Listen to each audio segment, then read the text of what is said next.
ಸದ್ಭಾವನಾ ದಿನಾಚರಣೆ ಯಾಕೆ ಮಾಡಬೇಕು ಅಂದರೆ ಅದರಲ್ಲಿರ್ತಕ್ಕಂಥ ಒಳ್ಳೆಯತನವನ್ನು ನಿಮಗೆಲ್ಲ ತಿಳಿಸಿದ್ರೆ ನೀವು ನಿಮ್ಮ ನಡವಳಿಕೆ ಸಹ ಮುಂದೆ ಒಂದು ಒಳ್ಳೆಯ ರೀತಿಯಲ್ಲಿ ಮುಂದುವರಿಯುತ್ತೆ ಅಂತಕ್ಕಂಥ ವಿಚಾರವಾಗಿ ಈ ಸದ್ಭಾವನಾ ದಿನಾಚರಣೆಯನ್ನು ಆಗಸ್ಟ್ 20ನೇ ತಾರೀಕು ಆಚರಣೆ ಮಾಡ್ತೀವಿ.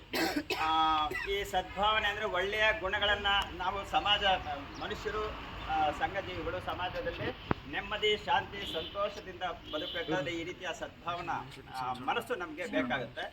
ಆ ವಿಚಾರವಾಗಿ ಈಗ ಒಂದು ಓತನ್ನ ಪ್ರಮಾಣ ವಚನವನ್ನು ತಗೊಳ್ಳೋಣ. ಸಾಧನೆ ಬಲಗೆ ಮುಂದೆ ಚರ್ಚೆ. ಸದ್ಭಾವನಾ ದಿನಾಚರಣೆ ಜಾತಿ ಧರ್ಮ ಪ್ರದೇಶ ಮತ ಅಥವಾ ಭಾಷೆಯ ಭೇದ ಭಾವವಿಲ್ಲದೆ ಭಾರತದ ಎಲ್ಲಾ ಜನತೆಯ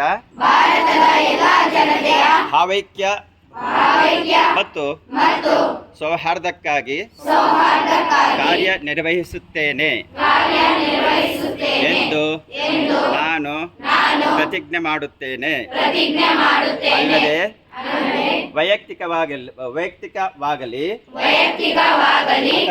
ಅಥವಾ ಸಾಮೂಹಿಕವಾಗಲಿ ನಮ್ಮಲ್ಲಿರುವ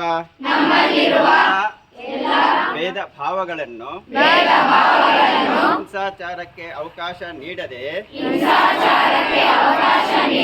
ಸಮಾಲೋಚನೆ ಹಾಗೂ ಸಂವಿಧಾನಾತ್ಮಕ ಕ್ರಮಗಳ ಮೂಲಕ ಪರಿಹರಿಸುತ್ತೇನೆಂದು ಈ ಮೂಲಕ ಪ್ರತಿಜ್ಞೆ ಮಾಡುತ್ತೇನೆ. ಜೈ ಹಿಂದ್.